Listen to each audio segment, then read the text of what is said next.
Ravi de vous retrouver sur LCP comme chaque week-end, c'est Grand Écran, un film suivi d'un débat et toujours bien sûr avec notre fidèle partenaire France Inter. Aujourd'hui, un documentaire qui commence comme une success story. Évidemment, il était une fois Google, une petite société fondée en 1998 par deux geeks californiens et devenue en peu de temps, on le sait, un colossal empire qui compte aujourd'hui 14 000 employés, approche les 20 milliards de chiffre d'affaires. Alors, c'est vrai qu'au départ, l'utopie était belle, donnée à chacun la bonne information gratuitement, quelle qu'elle soit, en quelques clics.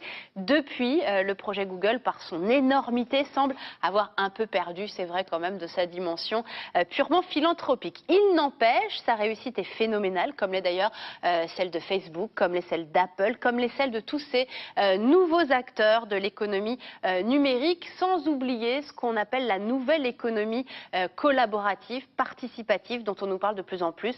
Vous savez, ce sont par exemple les Blablacar, Le Bon Coin, Airbnb, etc. Alors justement, précisément, qui sont ces nouveaux aventuriers du numérique? On en parlera après le film avec mes invités. Ils sont eux-mêmes des aventuriers, notamment Antoine Joutot, le directeur général du Bon Coin, et puis la jeune génération qui est là, et les un peu plus anciens, mais leur expérience est évidemment elle aussi intéressante. Bref, on va regarder tous ensemble, tous les quatre, notre film de la semaine, Qui a peur de Google? C'est signé Sylvain Bergère. À tout à l'heure pour le débat, je compte sur vous.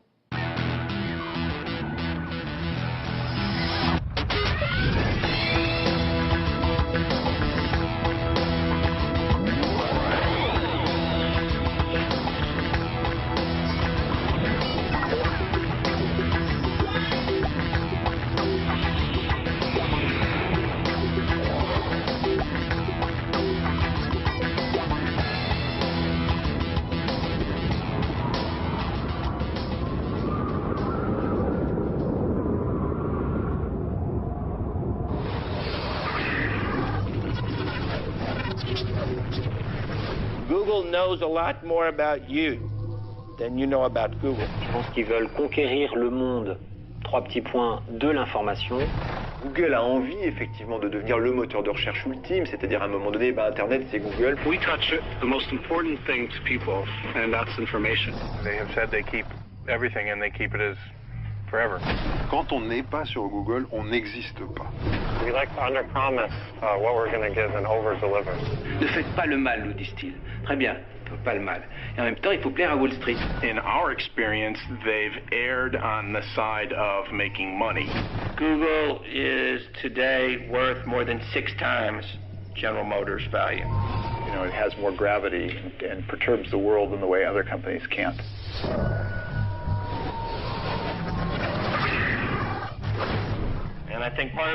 Je pense que le succès de Google vient en partie du fait que c'est gratuit, que ça marche.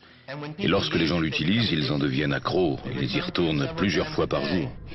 New addiction has placed American college students at risk. But this addiction doesn't involve drugs or even alcohol. It involves something even more dangerous. Google.com. Every day, millions of college students across the country use Google to look up information. But sadly, some are becoming addicted. Hi, my name's Tim, and I'm addicted to Google. What do you Google? What do you search? Everything. Pornography, things relating to studies and classes, books I want to buy, pornography. I'm addicted to using Google. I use it to look up people. I use it when I am interested in a girl and I don't want to seem like a stalker to her, so I go on the internet. And my dog's name is Google, so it kind of dominates my life. What do you say to those people that say Yahoo is a superior search engine than Google? That's like the stupidest question I ever heard. Yahoo is a directory, not a search engine. Google is a search engine. Idiot. Il y a plusieurs modèles de moteurs de recherche. Celui qui est utilisé par Google et qui est le modèle dominant aujourd'hui, ce sont des robots qui circulent sur les tuyaux de l'Internet et qui vont chercher des informations dans tous les endroits où c'est ouvert et où c'est accessible.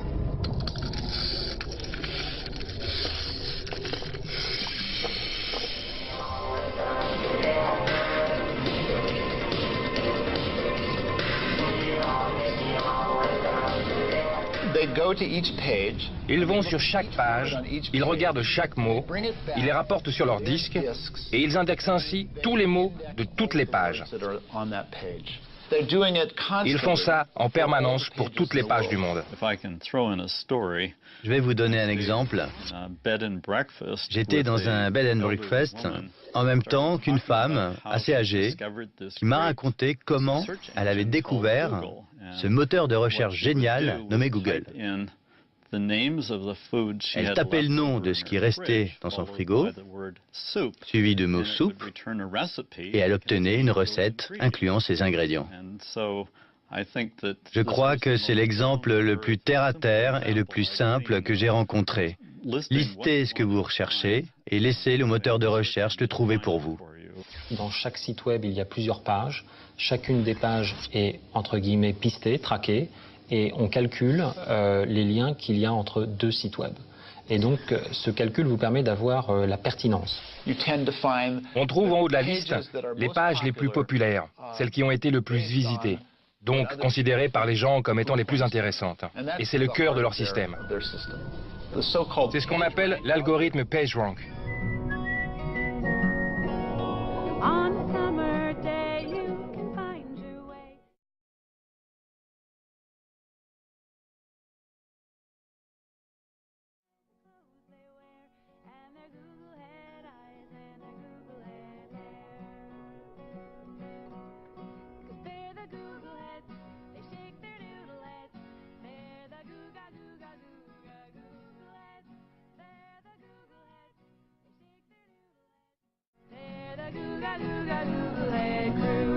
I'm a Google head too. Is what you'll say. I'm a Google head too.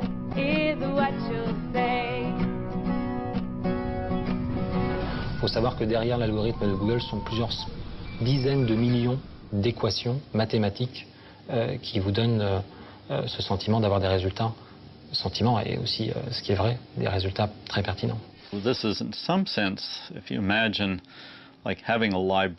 C'est un peu comme si un bibliothécaire allait dans toutes les bibliothèques, lisait tous les livres pour trouver les articles potentiellement reliés à la question que vous lui avez posée.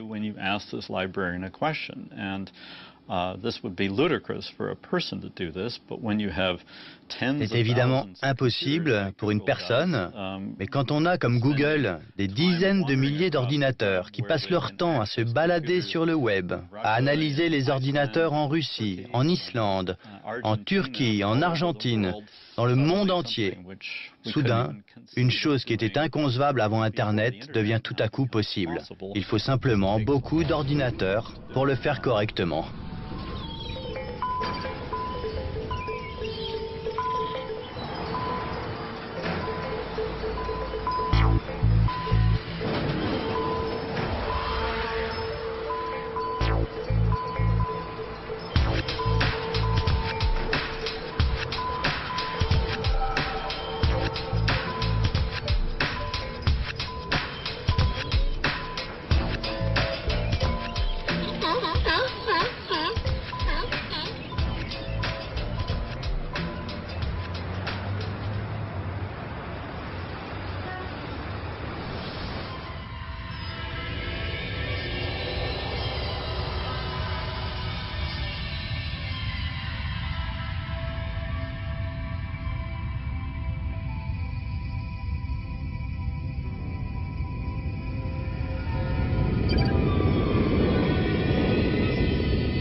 Sergey Brin et Larry Page sont les deux personnes à l'origine de la création de Google.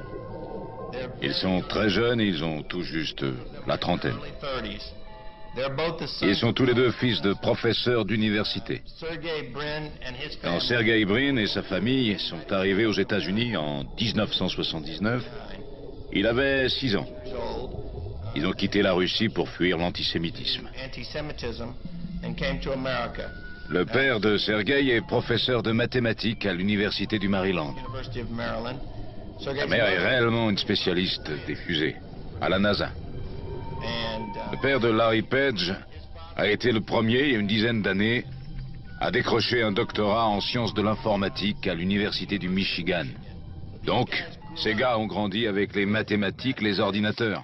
Et on peut vraiment dire qu'ils sont la deuxième génération de l'informatique. Qu'est-ce qui les différencie culturellement des autres entreprises?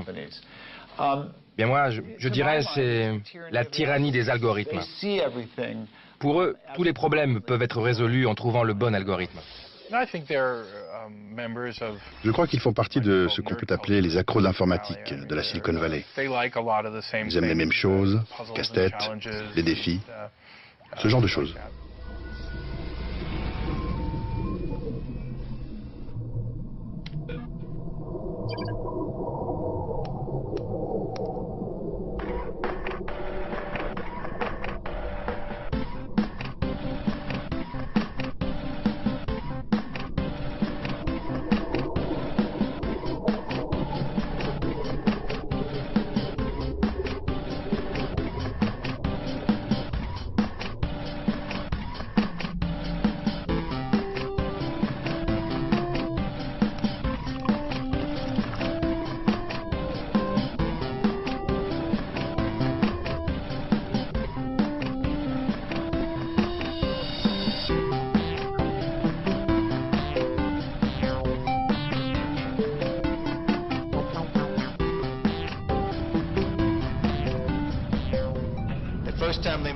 La première fois qu'ils se sont rencontrés, Sergey Brin faisait visiter le campus universitaire à de nouveaux étudiants potentiels. Larry Page se trouvait dans ce groupe et les deux ont commencé à parler et à se chamailler surtout devant tout le monde. Et les gens trouvaient étrange qu'ils puissent se disputer comme ça. Mais c'est avec cette mentalité qu'ils ont été élevés. Il faut provoquer et remettre en question.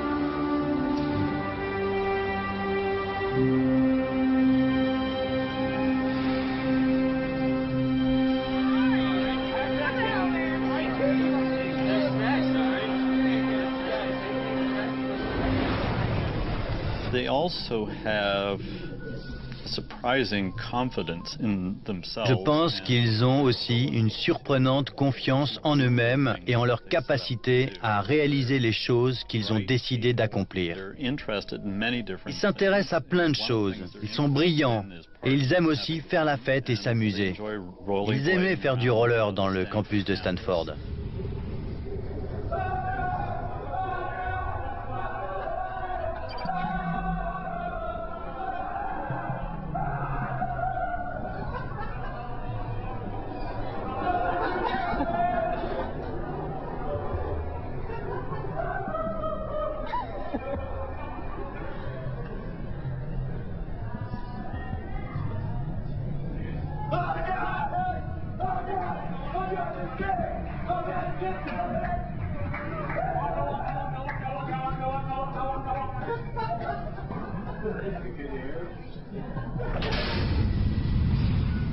Ils sont différents. Je pense que Sergey est peut-être un peu plus espiègle. Larry Page est plus introverti. C'est quelqu'un qui réfléchit beaucoup. Il est plus calme. Larry est plus concentré sur la recherche et le développement. Sergey Brin est plus business, je dirais. Donc effectivement, ça fait une complémentarité. Et ce sont vraiment deux amis avec une amitié profonde. Ils forment ainsi une bonne équipe.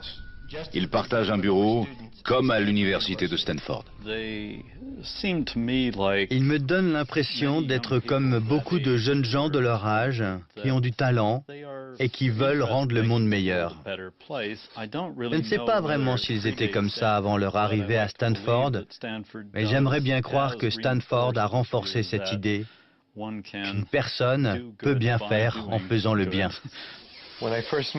La première fois que j'ai rencontré Michel Foucault, il venait faire une conférence à Stanford. Nous l'avons accompagné avec un ami, mais nous n'aimions pas Stanford car nous trouvions que c'était stérile, rigide et froid. Et Foucault a dit « Oh non, non, non, j'aime Stanford. C'est le rêve de l'Occident. C'est ce dont Platon aurait rêvé s'il avait été vivant aujourd'hui. De grands espaces, très bien gérés et entretenus. Beaucoup d'argent et de nombreux corps magnifiques qui s'y promènent. Que pourrait-on souhaiter de plus ?» a-t-il dit en riant avec son rire habituel, étrange et ironique.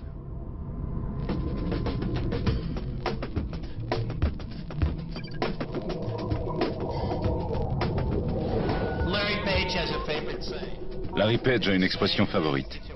Il dit « Il est important d'avoir un sain mépris pour l'impossible ». Il n'était pas satisfait de la qualité de la recherche sur Internet. Au milieu des années 90, le meilleur moteur de recherche disponible était Alta Vista. Il était efficace en matière de recherche, mais n'était pas très bon en ce qui concerne le classement des résultats en fonction de leur pertinence. Donc un jour, Larry Page a dit à ses professeurs à Stanford « Je vais télécharger toutes les données qu'il y a sur Internet et améliorer la méthode de recherche ».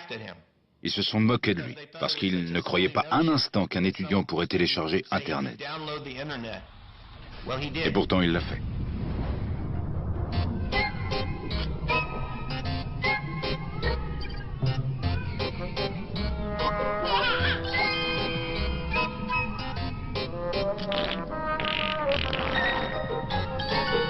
If only life were as simple as navigating on ZipNet.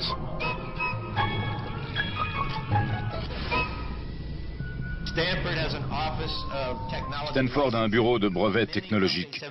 Beaucoup d'entreprises sont nées à Stanford. C'est rare de voir ça dans d'autres universités, entre autres parce que les autres universités réclament la propriété intellectuelle du brevet si vous avez utilisé leurs ressources pour cette création. Stanford détient des parts de Google. Son président siège au conseil d'administration de Google. Lorsque Larry et Sergey ont voulu trouver des fonds pour faire de Google une entreprise plutôt qu'un projet de recherche, j'ai contacté mon collègue Andy Bechtolsheim, qui est le fondateur de Sun Microsystems. J'ai arrangé une réunion sur le porche de ma maison, ici à Palo Alto. Larry et Sergey sont venus avec un ordinateur et ont fait la démonstration du moteur de recherche pour Andy Bechtolsheim. Et je crois qu'Andy leur a immédiatement fait un chèque pour financer le démarrage de l'entreprise. Sergey a dit qu'il ne pouvait pas encaisser le chèque car il n'y avait même pas d'entreprise. Et alors Andy a dit « Lance la société, ouvre un compte en banque et dépose le chèque ».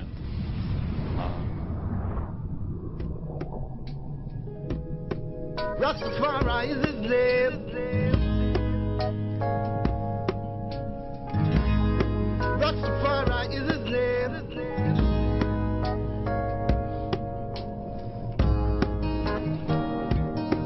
He's the rock of ages. He's the one who turned life's pages. In 1998, Brin and Page. En 1998, Brin et Page ont quitté Stanford. Ils ont pris un congé sabbatique de leur doctorat pour lancer l'entreprise dans un garage de Palo Alto. Une start-up classique à Silicon Valley. 2 gars dans un garage, avec une idée, très peu d'argent pour commencer l'aventure. C'était pendant l'apogée de la bulle Internet. J'avais déjà vu une vingtaine de sociétés comme la leur. Rien n'indiquait qu'ils allaient décrocher le gros lot. La première fois que je leur ai rendu visite, je n'ai même pas fait d'article sur eux, car il y avait beaucoup de moteurs de recherche. Pourquoi le leur serait meilleur que les autres? Il se trouve qu'il l'était. La première fois que je les ai rencontrés, je leur ai dit « C'est très bien, vous allez pouvoir vendre votre concept à l'une des principales sociétés de moteurs de recherche, parce qu'elles auront envie de cette technologie pour s'améliorer. Et vous en tirerez une belle somme d'argent. » Mais Larry pensait certainement qu'il pouvait aller plus loin, devenir le leader le plus compétitif sur le marché des moteurs de recherche. À cette époque, il était courant, comme ils l'ont fait eux-mêmes, de lancer une société et de voir ensuite comment la rendre rentable. Google a été en fait le meilleur et l'un des rares exemples où ça a marché. Et cela était dû principalement au fait qu'ils avaient pour financiers Michael Moritz et John Doerr, qui sont les 2 investisseurs en capital risque les plus connus à Silicon Valley. Du campus, on est passé à San Francisco. De San Francisco, on est passé à toute la Californie. De toute la Californie, on est passé aux États-Unis. Et ensuite, le bouche à oreille s'est fait en Europe dans un premier temps, puis en Asie. Hello to my friends from the Internet Village. This is Papadizzi from the mountains of Macedonia speaking to you. You can see the sun is shining, no air pollution. Today, I want to speak about a very bad person. This person make a lot of problems to Papadizzi. And because you are my friend from the Internet Village, I will tell you his name. Mr. Google. Mr. Google, tell me, you bad person, why you don't find me American woman?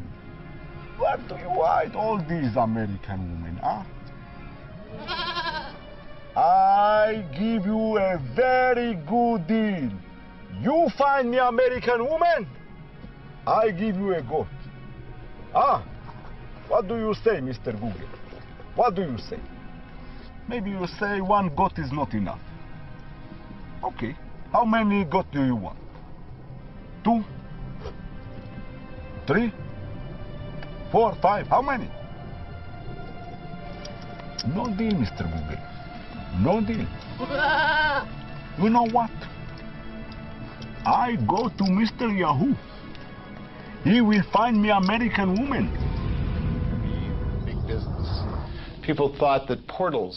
Tout le monde pensait que les portails et les innombrables services du web allaient devenir le gros business et que la recherche serait un service gratuit pour attirer les gens vers votre portail. Mais tout le monde se trompait. Alors que chez Google, ils avaient eu cette vision précoce d'organiser l'information au niveau mondial. Et ils avaient raison. Ce qui est remarquable avec Google, c'est que dès le début, les gens se sont sentis à l'aise avec la simplicité de la page d'accueil. So, how's school going? Good.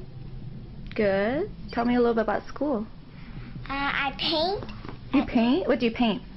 Flowers. Oh, pretty, like your dress? Really? Let's see if you really learn a lot. Who is the President of the United States? I don't know. Let's Google it. Google? Who taught you about Google? What is Google? It's a .com website, and it tells you everything you want to know. It does?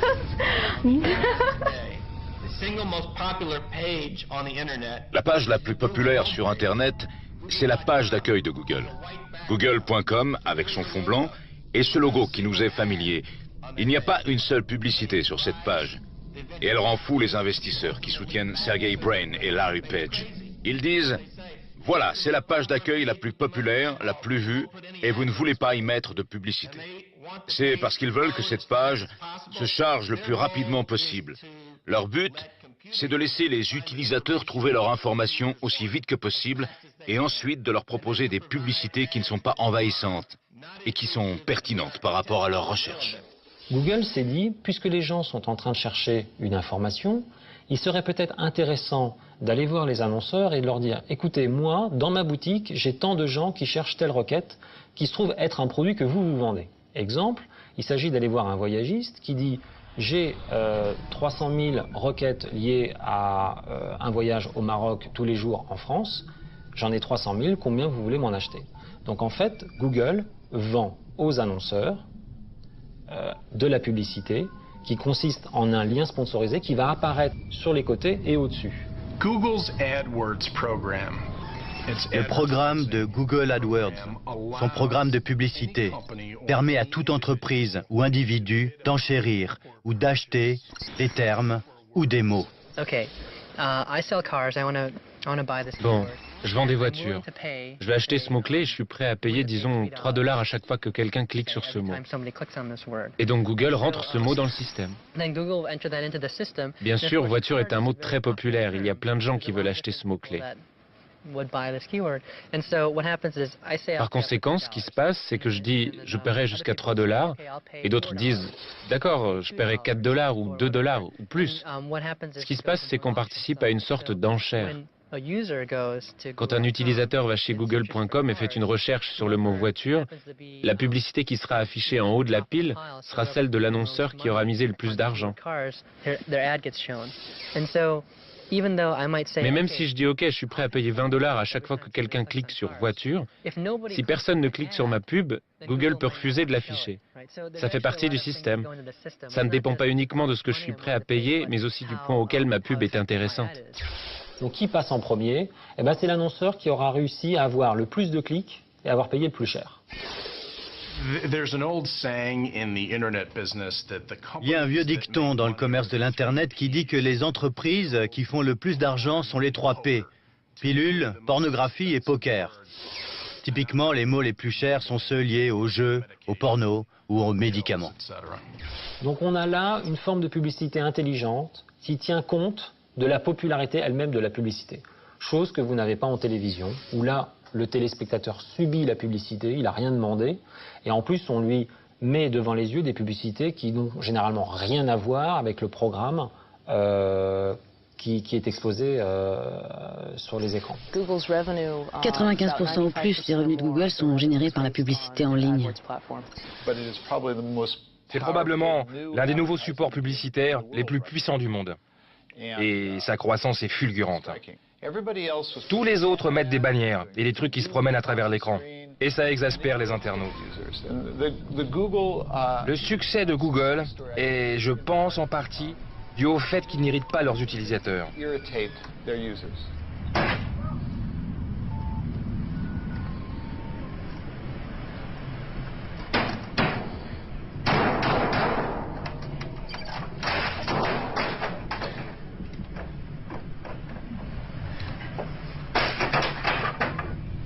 Le responsable financier de Google a dit une fois que la fraude au clic est la faiblesse de ce système.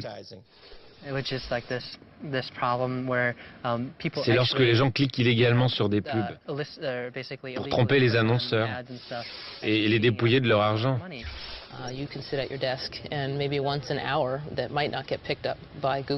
Vous pouvez rester à votre bureau et une seule fois par heure, pour éviter d'être pris par Google, vous cliquez sur les annonces de vos concurrents. Ça peut passer la barrière de leur filtrage. Et c'est la manière la plus simple d'effectuer la fraude au clic. Il existe aussi une manière plus compliquée qui consiste à programmer automatiquement les clics à travers le monde et de manière anonyme. Et c'est très difficile d'en trouver et l'origine et l'intention. S'ils ne font pas plus pour protéger les annonceurs contre les fraudes au clic, je pense qu'ils s'attireront non seulement des procès de la part des entreprises privées, mais aussi des enquêtes fédérales du gouvernement.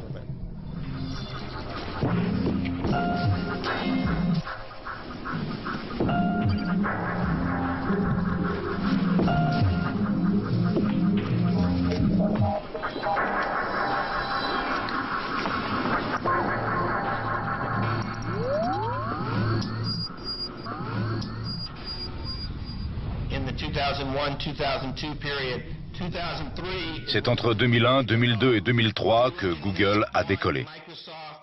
Et il ne voulait pas que Microsoft, Yahoo ou quiconque sache à quel point l'entreprise faisait des profits. Alors, ils ont résisté autant qu'ils ont pu à l'introduction en bourse, parce que ça implique qu'une entreprise soit contrainte de publier son bilan financier. Parce qu'ils savaient qu'une fois informés de la popularité de Google, les gens allaient se rendre compte de l'argent qu'ils gagnaient et que la compétition allait se durcir terriblement. Une histoire amusante que j'ai entendue, c'est qu'à la veille de leur entrée en bourse, l'un des deux fondateurs est monté sur scène en tenant une batte de baseball et a dit « On va entrer en bourse. Et si je vois dans notre parking une voiture plus chère qu'une BMW série 5, je la démolirai avec ma batte de baseball. Parce que ce n'est pas représentatif de la culture Google. »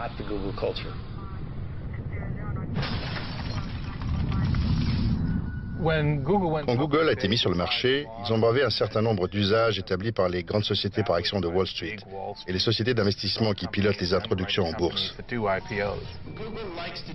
Google aime faire les choses à sa manière et Sergey Brin et Larry Page ne voulaient pas payer les honoraires habituels de 7% à Wall Street. Et ils ne voulaient pas que Wall Street ait le pouvoir ou le contrôle sur ce qu'ils allaient pouvoir obtenir des actions. Et donc, Google a dit à Wall Street, nous ferons des enchères électroniques et les petits investisseurs comme les grands pourront tous enchérir. Google leur a dit qu'il paierait des honoraires d'un montant de 2% parce qu'il n'avait pas besoin de Wall Street, ce qui a rendu dingue les banques d'affaires. Finalement, l'entrée en bourse a mieux marché que quiconque ne l'aurait imaginé. Yes, yes, yes. Oh, that's great. That's great. Oh, man. What are you so happy for? Google just bought YouTube for over $1 billion. We're going to be rich. Did you remember to buy that stock I told you about?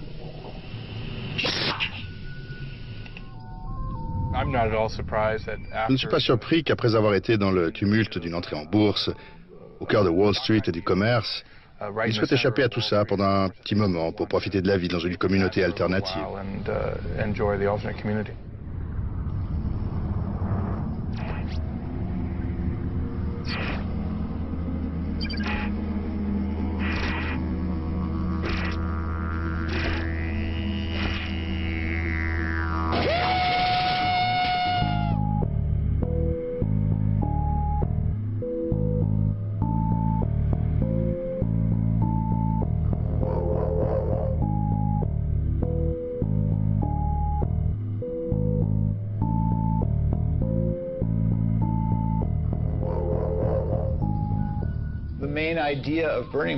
L'idée principale de Burning Man, ou l'espèce de passion culturelle de Burning Man, c'est de créer un événement à la croisée de l'art et de la technologie.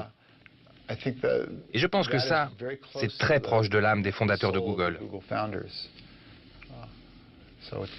Donc pour moi, ce n'est pas du tout surprenant qu'ils veuillent y aller la semaine suivant la réussite de leur introduction en bourse. Burning Man est un événement social intéressant qui a lieu dans le désert. Aujourd'hui, jusqu'à 40 000 personnes viennent et construisent une ville qui disparaît une semaine plus tard. En fait, une fois le festival terminé, impossible de savoir où il a eu lieu. C'est une sorte de camping sauvage dans un environnement difficile, avec des vents très forts et parfois même des cyclones. La nature y est imprévisible et puissante. Mais au-delà de ça, c'est une ville organisée comme n'importe quelle ville. On y trouve tout ce qu'il y a dans une ville normale, à part une prison.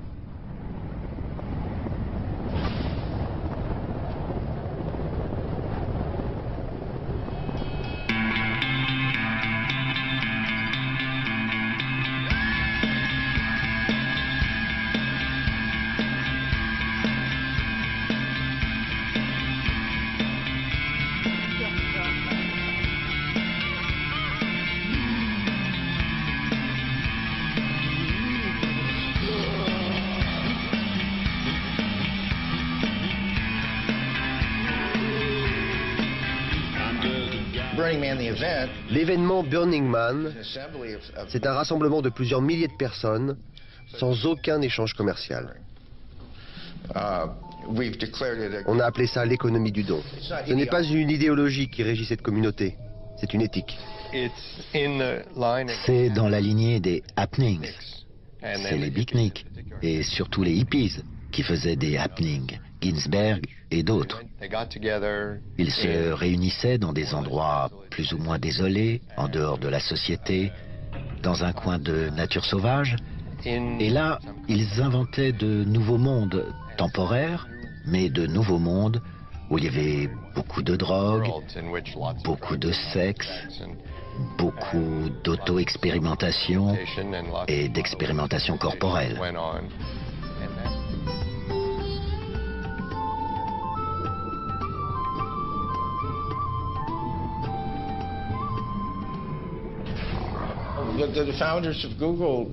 La première fois que les fondateurs de Google sont venus, ils se sont déshabillés et se sont peints le corps.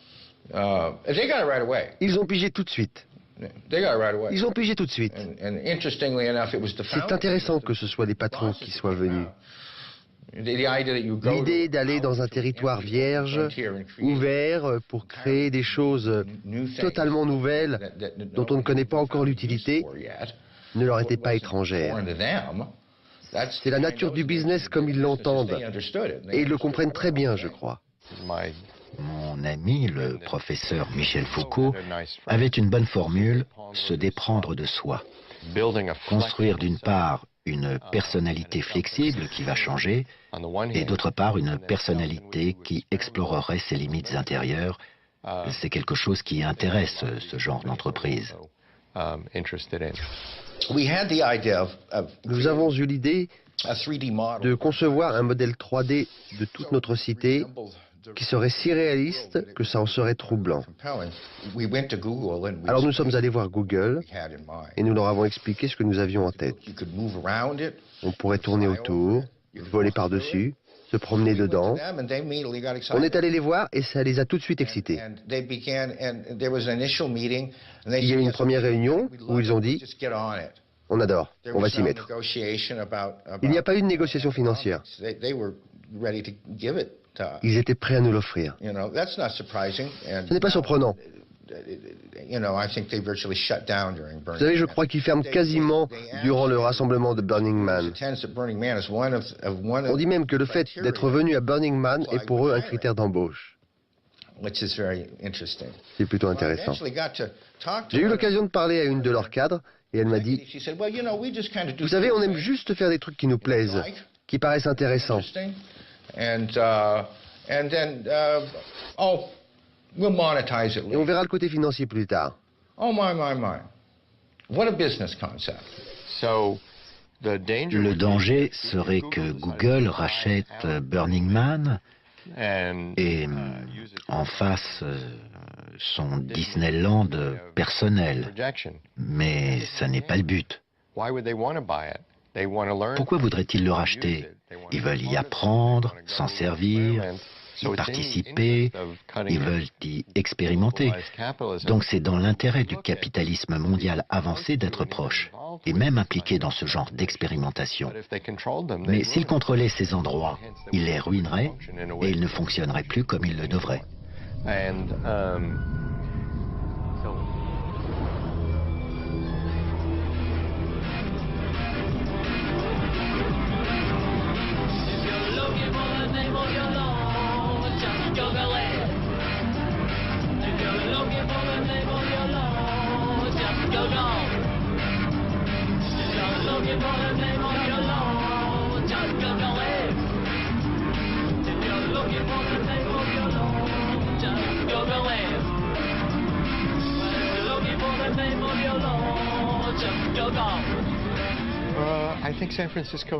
Je crois que San Francisco, depuis la ruée vers l'or au XIXe siècle, puis ensuite de nouveau après les tremblements de terre, est un endroit qui a toujours été le site de l'hédonisme.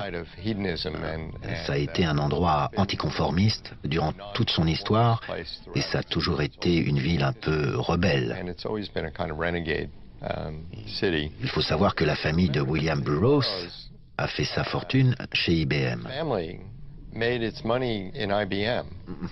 Et que Kerouac, quand j'étais étudiant dans les années 60 à Chicago, il est venu faire une conférence en costume cravate. Il a dit « Les gars, si vous voulez prendre le pouvoir dans ce pays, vous feriez mieux de vous couper les cheveux », alors qu'il était complètement défoncé à toutes les drogues hallucinogènes, connues ou pas. Ladies and gentlemen, Steve Ballmer!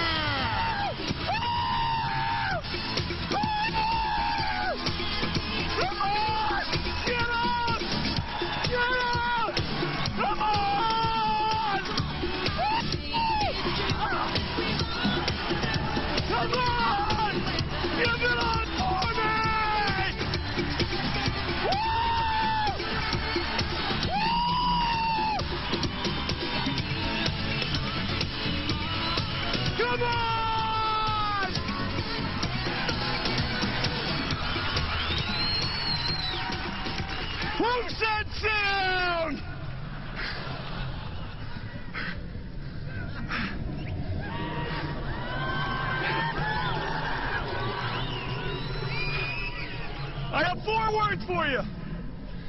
I love this company. Yes!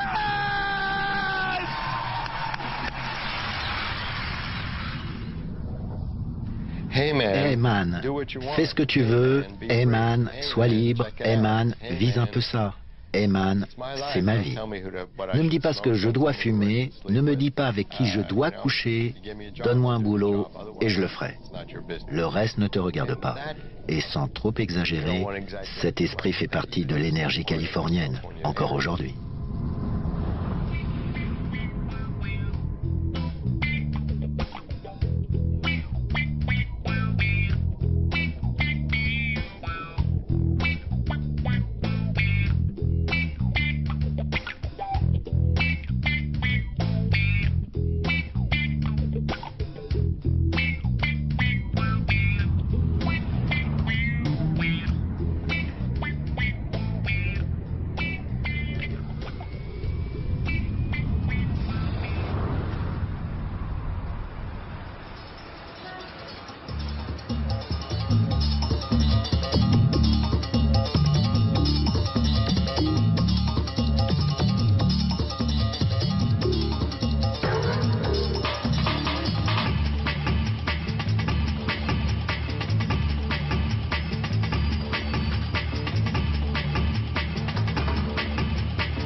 L'idée vieille, désormais plutôt datée, que l'Internet étant un monde de pionniers, forcément c'est un monde humaniste et de valeurs humanistes. C'est une idée qui est très importante aux États-Unis, qui ne correspond évidemment jamais à la réalité historique. On n'a jamais vu de front pionnier quelconque dans quelque univers que ce soit être un front pionnier moral. Mais on n'a jamais vu de front pionnier s'ouvrir sans revendiquer une valeur morale. Le capitalisme américain ne se préoccupe pas de respectabilité, il veut gagner de l'argent. La vision française qui veut que pour être patron d'industrie, il faille vivre d'une certaine manière, issue des restes du style de la grande bourgeoisie, n'est pas vraie ici, encore moins dans l'industrie du capital risque. Je crois que personne ne se soucie de savoir si Bill Gates a bon ou mauvais goût.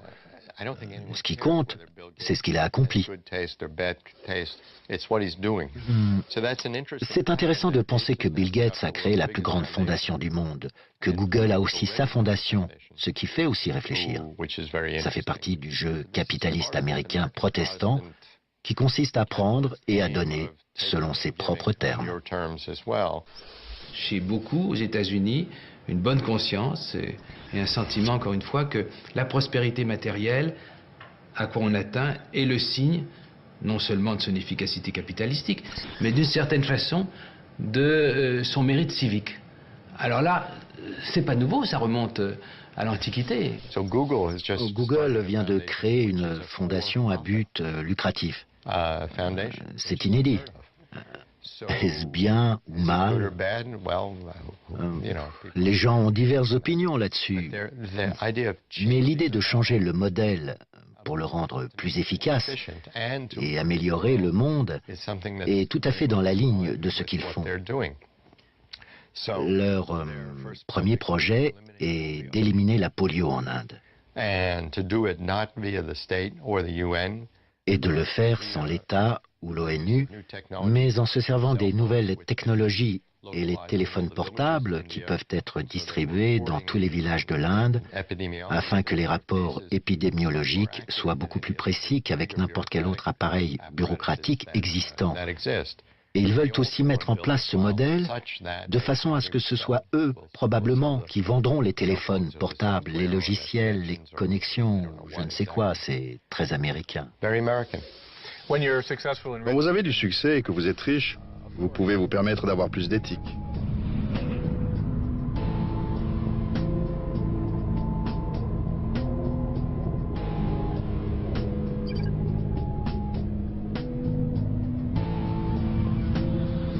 Sergey Brin et Larry Page sont les jeunes hommes d'affaires les plus fortunés en Amérique aujourd'hui. Leur fortune personnelle se compte en dizaines de milliards de dollars. Donc ces gars valent une immense somme d'argent.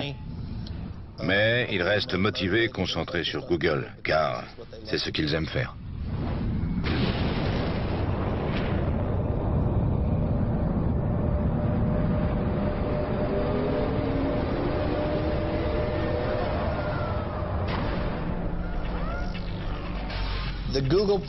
Googleplex est le siège social de Google et il est situé à Mountain View en Californie, à Silicon Valley. C'est comme un campus universitaire sous stéroïdes, je veux dire, c'est un endroit délirant. Well, we try to provide a really comfortable environment here, and also we make it playful to increase creativity. Hey, David, how are you? Pretty good. What's up? Oh, not much, but we're making a movie. Oh, I'm sorry. I'll leave you alone. All right. See you at the Tech Talk. Yes. Hi, I'm Jen Fitzpatrick, and I'm an engineering director here at Google. La meilleure façon d'entretenir de la matière grise, il faut que la matière grise se sente à l'aise. En d'autres termes, on leur offre des conditions de travail qui sont absolument uniques, ne serait-ce qu'aux États-Unis. We have the on-site gourmet cafes. You're surrounded by very bright, very enthusiastic people, and things happen really quickly. The weather is great, the people are great. You've got San Francisco just 40 minutes away from Google. That I think Google is famous for. They've really gone a long way to optimize that. Et ils ont vraiment été loin dans le but d'optimiser les choses pour les employés. Donc il y a une station de lavage pour voitures, vous pouvez vous faire couper les cheveux sur place, vous n'avez pas à sortir pour aller chez le coiffeur. Je crois qu'il y a un médecin et si vous êtes souffrant, vous pouvez le consulter. Il y a une salle de gym, etc. Pour un employé, c'est très agréable. Vous pouvez vous débarrasser de toutes les contraintes de la vie de tous les jours sans avoir à courir ici ou là et vous pouvez vraiment vous concentrer pour faire un bon travail. Ils permettent même aux gens d'amener leurs chiens au travail, pas les chats. À Googleplex, il y a des machines à laver et des sèche-linges, en fait. Ce qu'ils ont tenté de faire, c'est d'éliminer la distinction entre le travail et le jeu. Google a eu un incroyable impact sur la Silicon Valley, parce qu'ils ont réussi à recruter les meilleurs et les plus brillants.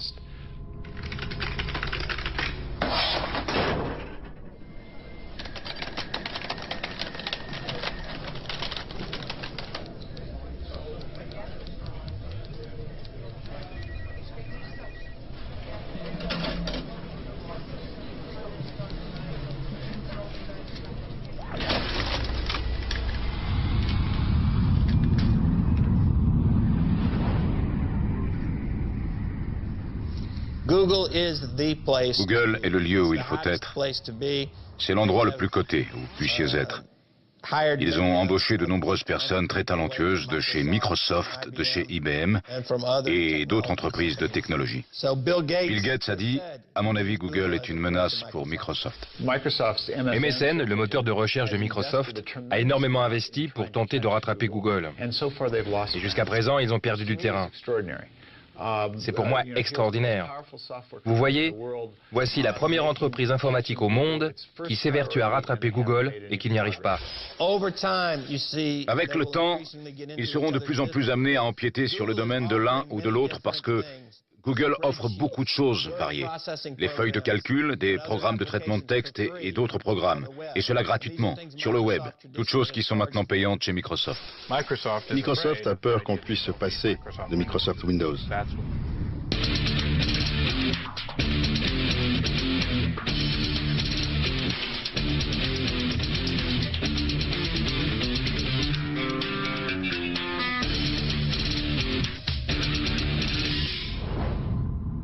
Bill Gates, par exemple, a été très clair, et je suis sûr que les gens de Google sont très clairs là-dessus aussi.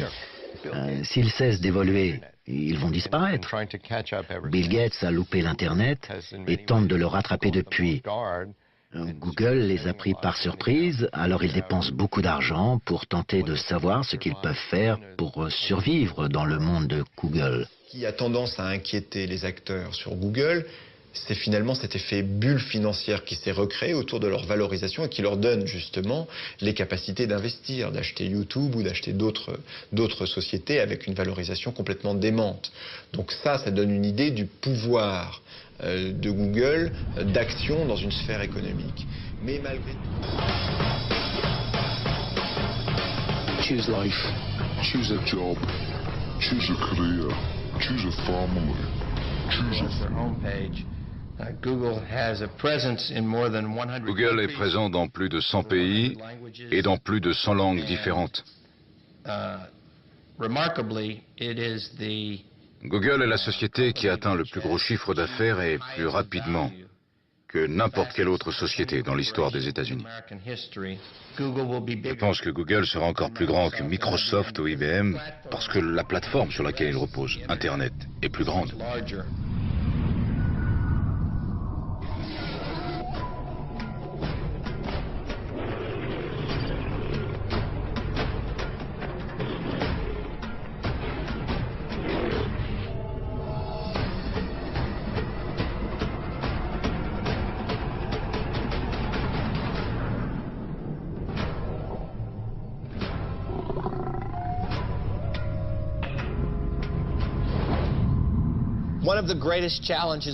Un des grands défis que Google doit relever, c'est comment maintenir l'innovation, comment rester à la pointe de la technologie tout en se développant. De toute façon, le plus important, c'est l'utilisateur, c'est pas la bourse.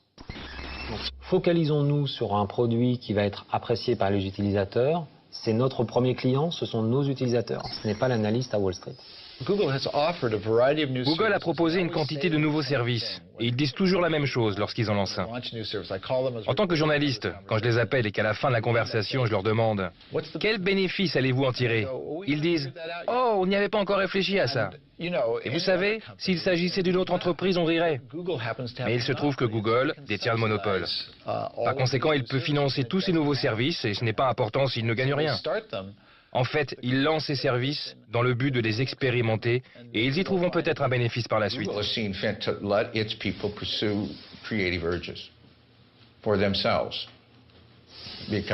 Google pense qu'il est bon de laisser leurs employés poursuivre leur créativité personnelle parce qu'ils sont passionnés.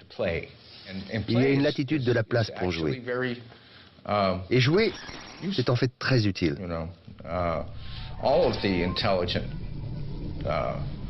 Tous les vertébrés intelligents jouent.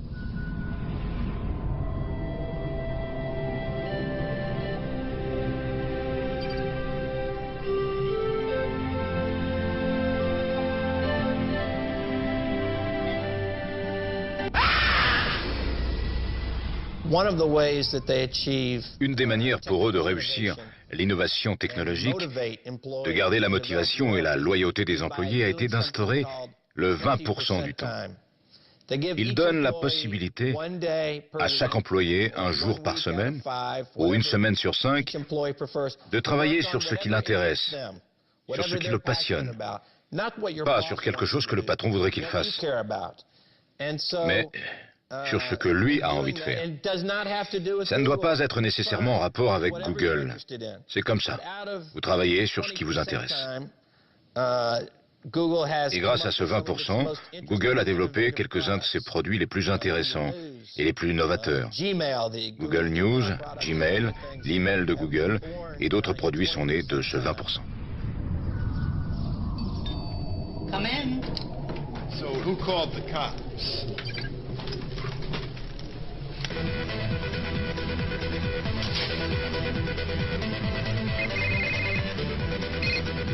Yeah, we're here. Is this 121 Oak Street? No.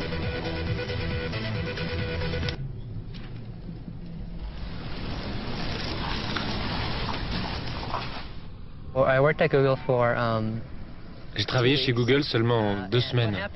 Et ce qui s'est passé, c'est que pour aller chez Google, j'ai démissionné de chez Microsoft. Je suis arrivé chez Google et j'ai commencé à écrire un blog dès le premier jour. Et je suppose que fort de mon expérience chez Microsoft, c'était quelque chose de normal.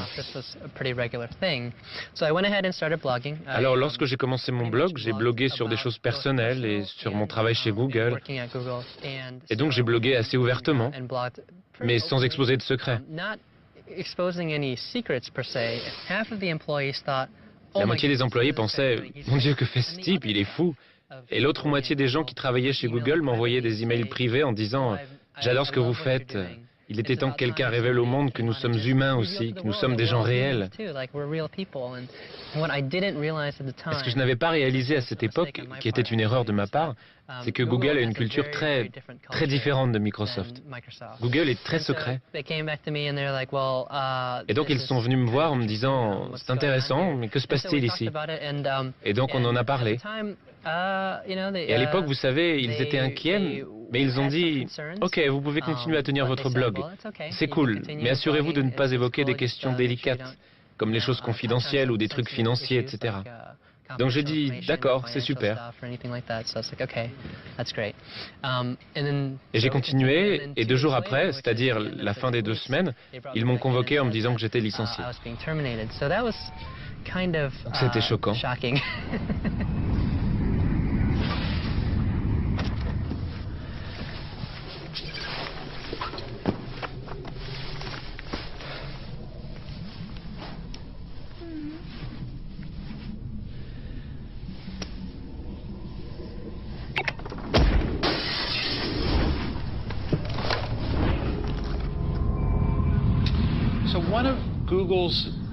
L'un des grands secrets de Google est la taille phénoménale de ses infrastructures informatiques. Quel que soit le trafic qu'il y ait sur leur réseau, ils continuent à être très réactifs. Pour cela, ils ont créé une infrastructure informatique unique. Ils ont construit le plus grand ordinateur au monde, constitué de beaucoup de microprocesseurs. Je devine qu'ils disposent de 450 000 ordinateurs qui se trouveraient peut-être dans 10 à 20 centres informatiques un peu partout dans le monde. Au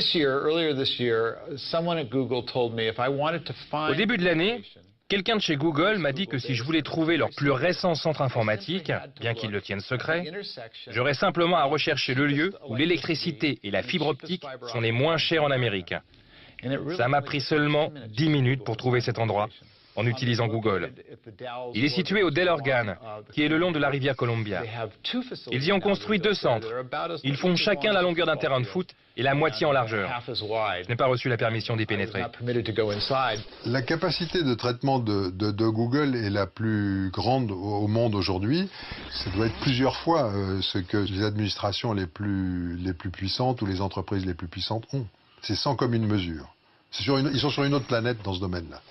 Toute entreprise visant à combattre ou à rentrer en compétition avec Google doit savoir qu'il lui faudra des milliards de dollars et des années avant d'arriver à cette infrastructure. Donc il faut être plus intelligent parce qu'on ne pourra pas être aussi dispersé et aussi puissant en termes de serveurs, d'ordinateurs et de tuyaux les relais. Google a décidé dès le début que ce serait un avantage d'avoir plus de puissance de calcul que ses concurrents. Et aussi, ils croyaient que s'ils pouvaient cacher ce fait, ils auraient un avantage encore plus grand. Google a une attitude vis-à-vis de la presse assez paradoxale, c'est-à-dire que d'un côté, ils adorent qu'on raconte leur aventure, leur légende ou leur mythologie. Quant à la réalité des projets tels qu'ils les mènent à bien, là, c'est totalement secret, quoi. What's the next big new thing? Oh, if we knew that, we wouldn't be able to tell you.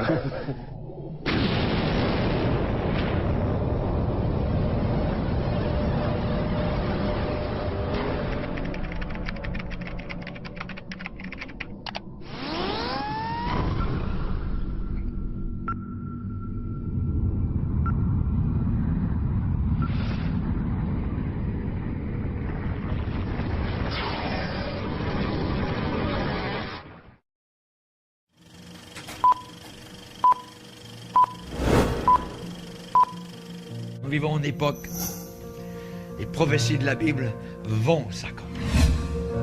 Elles se réalisent.